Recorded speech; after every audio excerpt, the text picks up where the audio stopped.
Well, surely Sadiq Khan wouldn't want us to know about this. Oops, let's begin.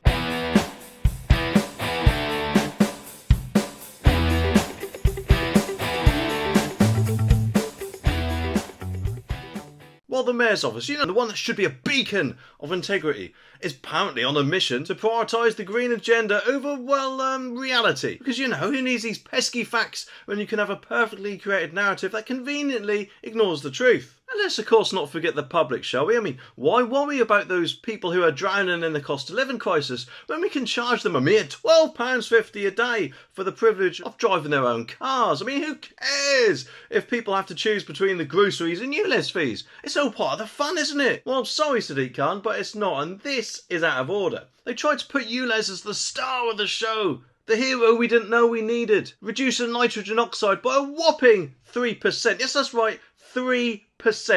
I can just see it now. The air is fresh, the birds are singing, and people are, probably just as puzzled as I am about the effectiveness of this grand plan. But don't worry, because private correspondence between the Environment Agency and Professor Frank Kelly, the scientist who dared to speak the unspeakable truth, was apparently really disappointed with the research findings. It's almost like expecting a chocolate cake and getting a celery stick instead, isn't it? And a shocking twist is that Professor Kelly actually agreed to issue a statement that ULEZ has dramatically reduced air pollution. I mean, why not? You know, because drama is the key ingredient after all, apparently. And of course, let's not forget the critics who dared to question the perfect symbolic relationship between the Mayor's office and the scientists, which of course, as we all know, is an alarmingly cosy relationship.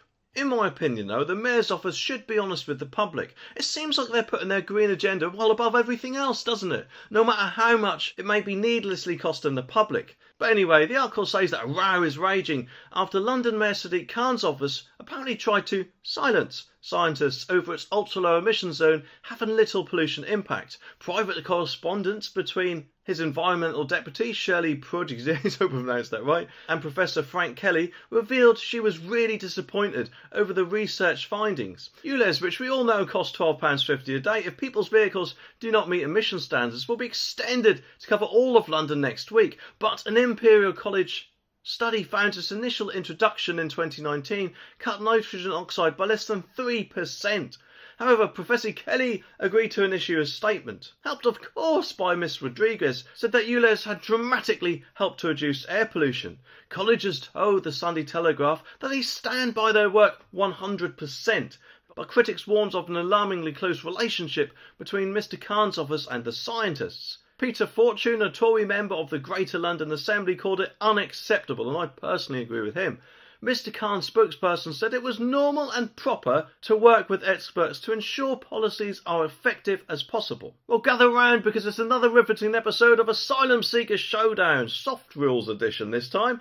Yes, it's the thrilling saga of ministers apparently being under pressure to tear up those pesky soft Home Office rules, because who needs scepticism and fact-checking when, of course, you know, you can throw logic out of the window and embrace a good game of Guess the Truth. Now brace yourselves, because apparently we have assessors being told a little fib by an applicant wouldn't result in their application getting the boot. It's kind of like saying, go ahead, tell us a tale or two and we'll just shrug it off as creative storytelling. I mean, I don't know about you, but it seems like clearly honesty is overrated, isn't it? And of course, I don't know about you, but I'm absolutely horrified that migrants aren't obliged to answer key questions that they find upsetting. Because heaven forbid we upset someone while trying to assess their credibility, eh? It's like inviting someone round for tea and accidentally serving them a cup of lava, isn't it? Whoopsie daisy, shouldn't have done that. There's apparently, though, quite rightly in my opinion, a great uproar about the use of video call interviews instead of in-person grilling, because clearly nothing says legitimate assessment like video calls where people pretend to be attractive while secretly munching on popcorn.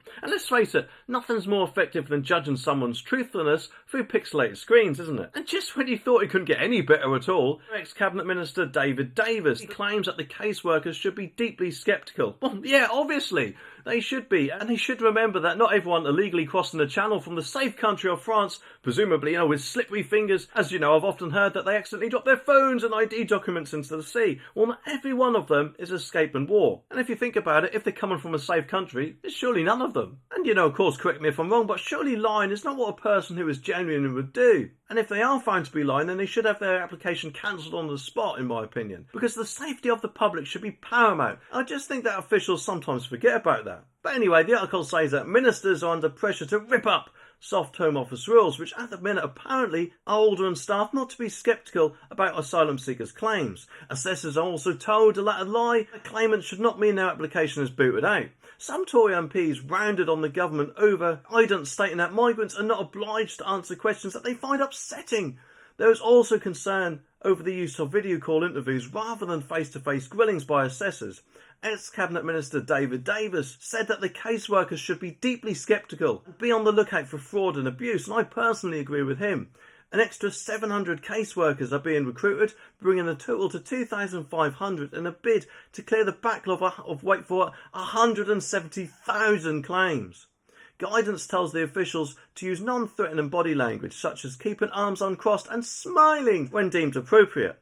They are also told that asylum seekers do not have to prove their sexual orientation if they claim to be fearing persecution on the grounds of being a bisexual, gay or lesbian. By law, though, claims cannot be probed about their sexual preferences or activity, and Tory MP Michael Longley, hope I pronounced it right, who sits on the Home Office Affairs Select Committee, said that this guidance shows how utterly broken our system is. Well, I'd just like to say a big massive thank you to Clown WorldYT for suggesting this next story. He's got a brilliant news channel which I also recommend you check out, but after you've watched this video though. Anyway, well, isn't this just the most brilliant news of the century, eh? One fire engine for 135,000 people. I mean, you know, who needs prompt and effective fire response when you can just rely on sheer luck and good wishes to apparently keep loose flames at bay? And of course, let's not forget the potential cat rescue in emergencies too. And even worse than that, if a fire breaks out when they're in the middle of enjoying their lunch. I mean, imagine the chaos, flames dancing, smoke billowing everywhere, and all you can hear is the faint sound of forks dropping. I mean, what a spectacle that would be, wouldn't it? And let's talk about these grain-breaking options being considered. Two of them, apparently, involve cutting down the second fire engine and reducing the number of firemen. I mean, it's genius, isn't it? Because, you know, who needs backup or extra hands? It's not like these fires are, you know, unpredictable and spread rapidly, of course, is it? Oh, hang on a minute, they do. And let's not even think about the fact that one of the options might just leave the city without any available fire people at all. But hey, you know, who needs sleep when you're dealing with the potential emergencies? But the real star of the show is Councillor Kerry Harper, who says that the Fire Authority has put forward two options, which we find completely unacceptable. Well, yes. I mean, how dare they even think about options other than the brilliant ones they suggested, eh? And did you hear about the part about addressing potential savings on top of the organisation? I mean, who needs savings when you can have a nice shiny £48 million training centre? It's like saying, sorry, we can't put out your fire right now, but hey, you know, we've got state-of-the-art training facilities. Although maybe, just maybe, the council might be thinking that this is a way of reducing heating bills or something. I mean, you just can't make it up, can you? Although, admittedly, I could be wrong about that, but you never know, do you? But anyway, the article says that councillors are being asked to oppose plans to scrap Wrexham's second full-time fire engine. The North Wales Fire and Rescue Authority is consulting on the future provision of emergency cover in the region. Of three options being considered, two of them involve cutting the second fire appliance in Wrexham and reducing the numbers of firefighters from 52 to 28. And this would leave the city with one full-time fire pump, that's a fire engine, and crew, and one retained pump and crew, which is not, unfortunately, always available. Next month, councillors will be asked to oppose plans to scrap Wrexham's second full-time fire engine after a motion was submitted to a full council by Pride Cymru group members. The motion will feed into the North Wales Fire and Rescue Authority's deliberations on proposed changes to the emergency fire cover. Councillor Kerry Harper, though, who is moving the motion, said the Fire Authority has put forward two options that we find completely unacceptable for Wrexham. Back in 2016, the same proposals were put forward and it took mass campaign to reverse the threat. So here we are again with the Fire Authority considering cutting frontline services without addressing other potential savings on top of the organisation and its plans for a £48 million training centre. Our first priority is to defend the service that we currently have in Wrexham. The second and third proposals will see the entire number of firefighters from North Wales reduced by 12 or 19%. Neither is acceptable to Pride Cymru. We need to maintain the services in our region while also recognising the need to enhance the emergency cover further west. But then again, in this video, actually looks like another strange change might put people off from even calling them in the first place.